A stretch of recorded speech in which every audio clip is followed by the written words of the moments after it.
என்னம்மா? அவர் என்ன விவாகரத்து பண்ண போறாரா?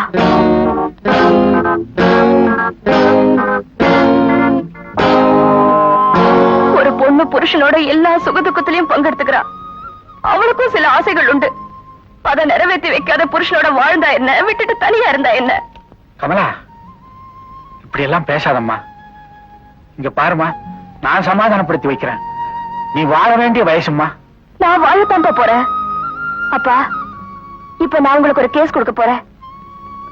அதான் உங்க பொண்ணோட விவாகரத்து கேஸ். ஜீவனாம்சம் கேட்டு கேஸ் போடுங்கப்பா. விலை மதிப்பில்லாத குடும்ப வாழ்க்கையை விட்டுட்டு அதனால வர்ற ஜீவனாம்சம் எதுக்குமா? கமலா, பொண்ணுங்கிற ஒரு நதி மாதிரி. அதுக்கு அணை இல்லாம இருக்கலாமா, ஆனா கரை இல்லாம இருக்கப்படாதுமா. குடும்ப சந்தோஷத்துல அவருக்கு அக்கறையே கிடையாது. என் வாழ்க்கையில கரை இருந்தா என்ன, இல்லாட்டி என்ன? கேஸ் போடுங்கப்பா. விபரீதமான முடிவுங்க. உணர்ச்சி வசப்பட்டு எந்த விதமான முடிவு எடுத்துறாங்க வேண்டாங்க. Please Kamala, please. என்னங்க ஏன் இப்படி ரெண்டு பேரும் தவிக்கிறீங்க? மிஸ்டர் சேது, நான் உங்களை ஒண்ணு நேரடியாவே கேட்க போறேன். ஒருவேளை அவர் என்ன விவாகரத்து பண்ணிட்டாருன்னு வச்சுக்கோங்க, இல்ல நான் விதவை வாழ விட்டேன்னு நினைச்சுக்கோங்க, என்ன மறுமணம் செஞ்சுக்குவீங்களா?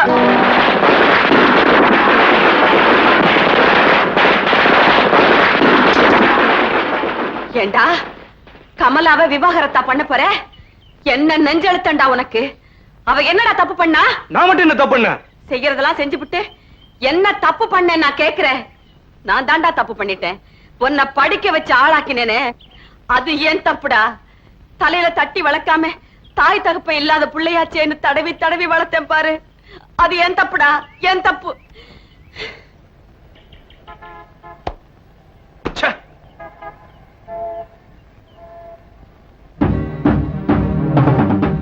நான் படிச்ச புத்தகத்தை எங்க எடுத்து போறீங்க? அடே கோபாலா, தல தீபாவளிக்கு உனக்காக கமலா பட்டு வேட்டியும் பட்டு சட்டையும் எடுத்து வச்சிருக்காடா. அவளையாடா விவாகரத்து பண்ண போற? படிச்சா நான் படிப்பு. தீபாவளிக்கு நான் பட்டாசு கொளுத்த போறதில்லடா, நீ படிச்ச புத்தகத்தை கொளுத்துறேன். நீ படிச்ச பட்டம் வாங்கினியே, அந்த பட்டத்தை கொளுத்துறேன்டா. போடா போடா, உன்னை போய் வளர்த்த பாரு. பட்டம் வாங்கலாம் பட்டம். ஒரு பொண்ணோட மனச புரிஞ்சுக்க தெரியல, படிச்சு கிழிச்ச. மத்தாப்பா பார்த்து ரசிக்க வேண்டிய அவ வாழ்க்கை இப்படி புஷ்வானமா ஆக்கிட்டியடா. நான் மட்டும் உனக்கு அம்மாவா இருந்திருந்தா உன்னை பெத்ததுக்கு பிராயச்சித்தமா உன்னையும் சேர்த்து வச்சு கொளுத்திருப்பேன். உனக்கு நான் அத்தையா போயிட்டேன்டா. வாய மூடு. டேய், உனக்கும் ஒரு பொம்பளை புள்ள பிறந்து அவளும் ஒன்ன மாதிரியே ஒருத்தருக்கு வாழ்க்கைப்பட்டு, அப்பா எனக்கு வாழ்க்கையில சந்தோஷமே இல்லப்பான்னு உன் கால்ல வந்து விழுந்து கண்ணீர் விடுறப்பதான்டா கமலா படுற கஷ்டத்துக்கு உனக்கு அர்த்தம் புரியும். அந்த எச்சக்கலை நாய்க்கா வக்காலத்து வாங்குற? என்னடா சொன்ன?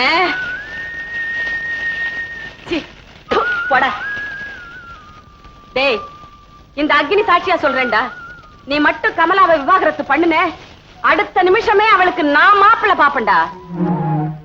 மிஸ்டர் கோபால், சொல்றேனே தப்பா நினைக்காதீங்க. உங்க குடும்ப விஷயத்தை பத்தி பேசத்தான் நான் உங்களை இங்க வரவழைச்சேன்.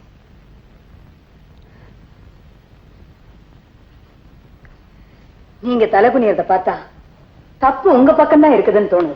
இல்ல மேடம், அவதான் வீட்டை விட்டு போனான். ஆபீஸ்ல என்ன அவமானப்படுத்துறான். அவளுக்கு நான் தான் புருஷன், அவன் எனக்கு புருஷன் இல்ல. நான் சொல்றதை கேட்டுக்கிட்டு பேசாம இருக்க வேண்டியதா? கமலா உங்க மனைவி, பேசாம இருக்கிறதுக்கு வீட்டு வேலைக்காரி இல்ல. உங்களை மாதிரி சில பேர் மனைவி அடிமையா நடத்துறதுனால்தான் குடும்பத்துல பிரச்சனையே ஏற்படுது.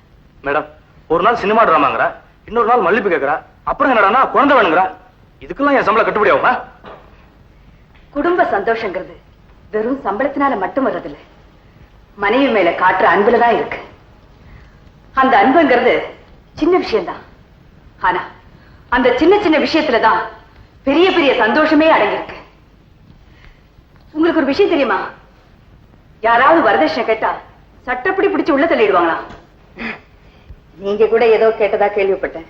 மேடம், ஆபீஸ் விஷயத்துல ஏதாவது தப்பு செஞ்சிருந்தா சொல்லுங்க, திருத்திக்கிறேன். இப்ப நான் உங்க முதலாளி இல்ல, சகோதரி. ஒரு சகோதரி தன் தம்பிக்கு சொல்ற புத்திமதியத்தான் நான் உங்களுக்கு சொல்றேன். ஒண்ணு தெரியுமா, ஆம்பளைங்க குடிக்கலாம், ஆடலாம், ஏன் கொஞ்சம் அப்படி இப்படி தப்பு கூட பண்ணலாம். சரி, நம்ம கணவன் தானே பெண்கள் விட்டு கொடுத்துவாங்க. ஆனா அவங்களுக்குன்னு இருக்கிற சந்தோஷத்தை விட்டு கொடுக்கவே மாட்டாங்க. மிஸ்டர் கோபால், கமலாவை கூட்டிட்டு வந்து சந்தோஷமா குடும்பம் நடத்துங்க. என்ன யோசிக்கிறீங்க? வருவாளா இல்லையான்னு சந்தேகமா? தார்குச்சியால மாட்டை குத்தினாலும் ரத்தம் சொட்ட சொட்ட அது சுமையை சுமந்துகிட்டே தான் போகும். அதே மாதிரி கணவன் கூப்பிட்ட குரலுக்கு மனைவி ஓடி வரத்தான் செய்வா. போங்க. மிஸ்டர் கோபால், சொல்றேன்னு தப்பா நினைக்காதீங்க. கமலாவை கூட்டிட்டு வந்து குடும்பம் நடத்துறீங்க, இல்ல பல்ல உடைச்சிடுவேன் பண்ணவா.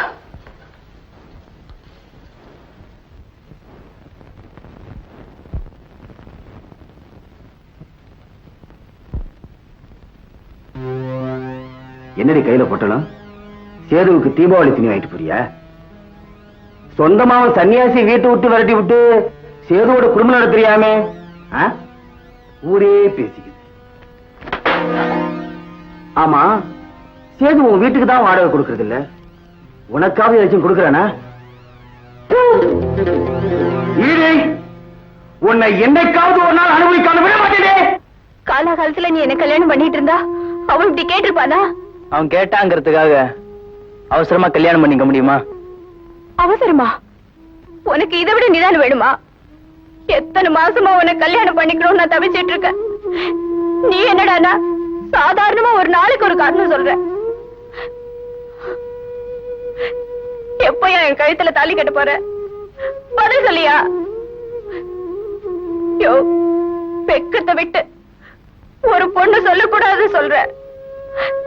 என்னமோ தெரியல, உன்னை பார்த்ததுல இருந்து எனக்கு சாப்பாடும் செல்லல, தூக்கமும் வரல.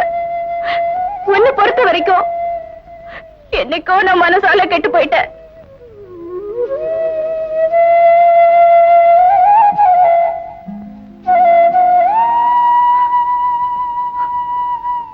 கடைசியா கேக்குற, நீ என் கழுத்துல தாலி கட்ட இஷ்டம் இல்லைன்னு சொல்லிடு. நான் கழுத்தை கட்டிட்டு தொங்கிடுறேன்.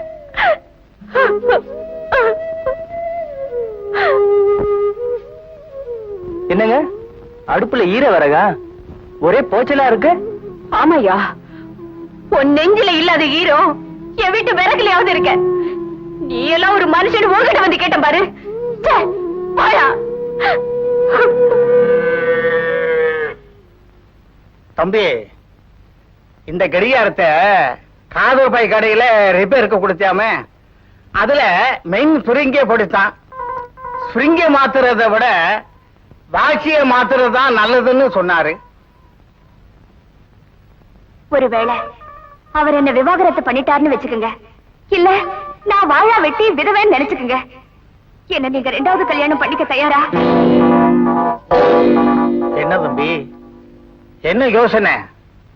குழப்பமா? இல்ல, இப்பதான் தெளிவு வந்திருக்கு. நீங்க சொன்ன மாதிரி கடிகாரத்தை தான் மாத்தணும். நான் கமலாவுக்கு மறுவாழ்வு கொடுக்க போறேன்.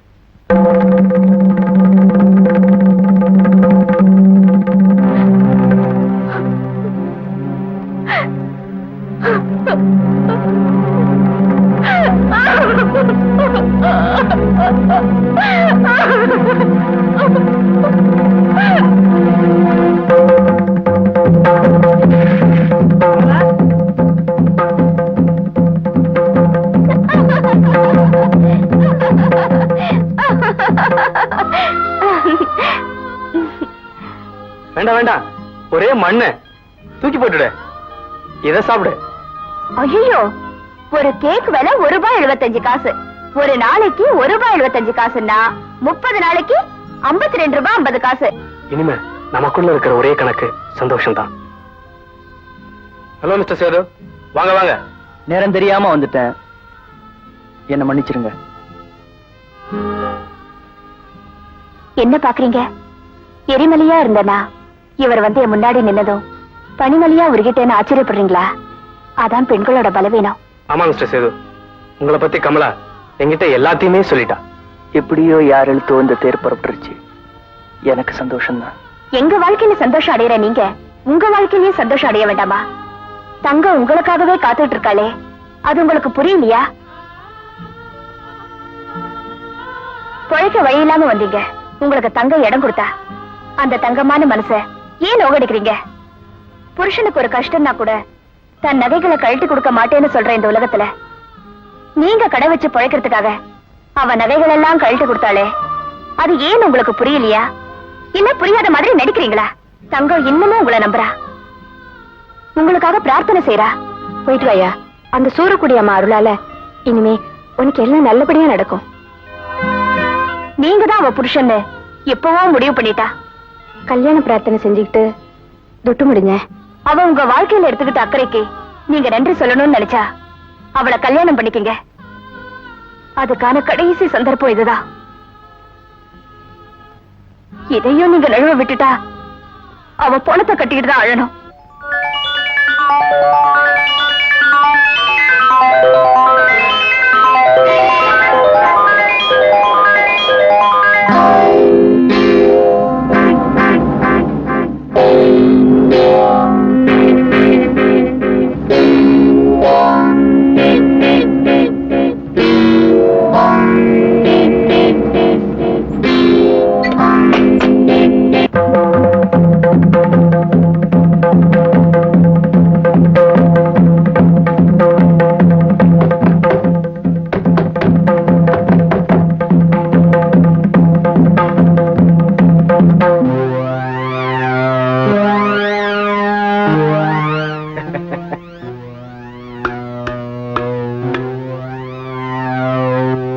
எங்கடா அவசரமா போற?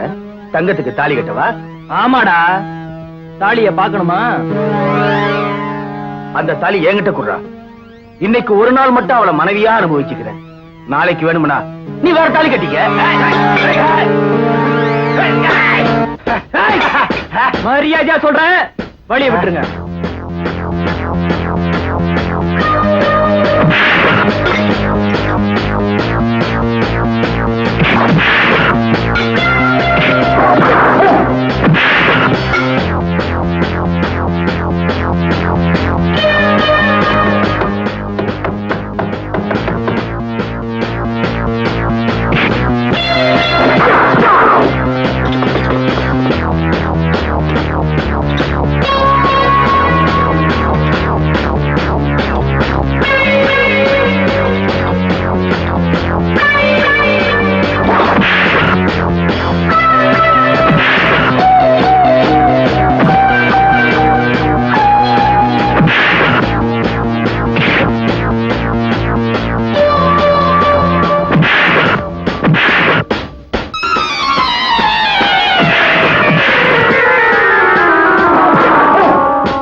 சேதுன்னு நினைச்சியா? நான் ஏன் இங்க வந்தேன்னா, தங்கம் உன்னை பத்தி அந்த பால்கார ரவுடி தப்பா பேசினாலாமே, என்னால தாங்கிக்க முடியல. அவனை கை வேற கால் வேறைய வெட்டத்தான் அருவாளோட புறப்பட்டேன். இன்னும் என் மேல கோவமா என்னை வீட்டை விட்டே விரட்டிட்டேன். காரணம், நான் வீடு வீடா போய் பொண்ணு பார்த்து சாப்பிட்டு வந்தேங்கிற ஒரே தப்புக்காக. அந்த தப்பு நான் ஏன் செஞ்சேன்? எனக்காக செய்யல, பாவ சேதுவோட பசி கொடுமையை தீர்க்கிறதுக்காக. நான் உன் மேல வச்சிருக்கிற ஆசை கொஞ்சம் நஞ்சம் இல்ல. ஆனா நீ சேது மேலதான் ஆசை வச்சிருக்கேன்னு எனக்கு நல்லா தெரியும். அதுக்காக நான் கோபப்படல, ஆத்திரப்படல. நீ ஆசை வச்சோம் சேது இன்னும் உன்னை கல்யாணம் பண்ணிக்காம இருக்கானே, அதான் ஏன்னு எனக்கு புரியல. கடைசியா ஒண்ணு சொல்லிட்டு போறேன். உன்னை கேவலமா பேசின அந்த பையனை துண்டு துண்டா வெட்டிட்டு ஜெயிலுக்கு போறேன். ஒருவேளை எனக்கு தூக்கு தண்டனை கிடைச்சு உன் கடைசி ஆசை என்னன்னு கேட்டா, என் தங்கத்தை கல்யாண பொண்ணா பாக்கணும்னு தான் சொல்லுவேன். ஒருவேளை உன் கல்யாணத்துக்கு முன்னாலதான் செத்து போயிட்டேன்னா, என் சமாதியில வந்து ஒரு சொட்டு கண்ணீர் விடணும். அந்த சந்தோஷமே இந்த ஜென்மத்துக்கு போதும்.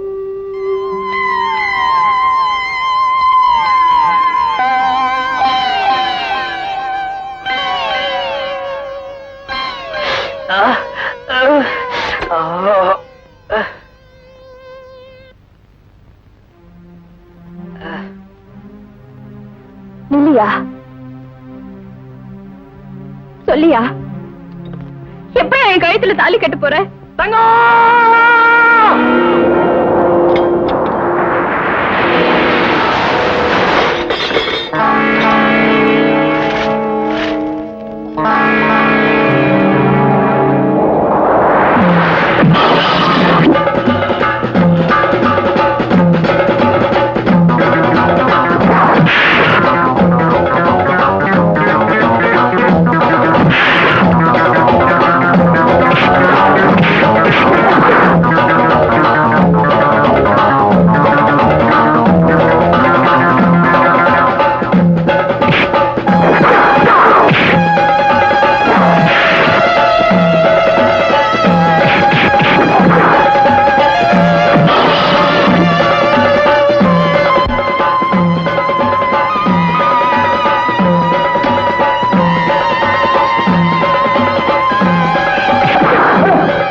இந்த தாலியை என் கழுத்துல கட்டியா? தங்கம், சேது பாவம்.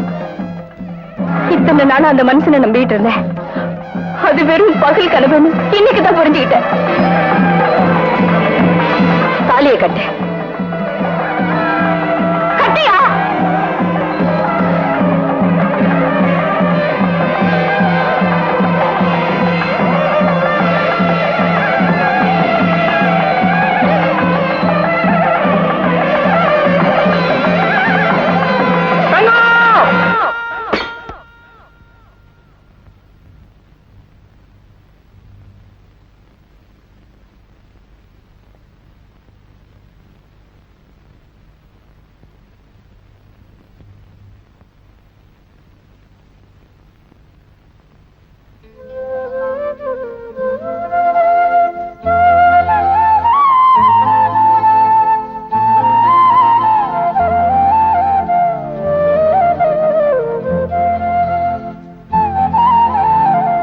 எங்கேயா போற? என்ன பண்றது? நேரத்தோட இதையும் செய்ய தெரியாத முட்டாளுக்கு விதி கொடுத்த தண்டனை இது. இந்தாங்க கடைசாவி. எங்க ஊருக்கு போறப்ப ரயிலுக்கு நேரமாச்சு. அதையாவது நேரத்தோட பிடிக்கிறேன்.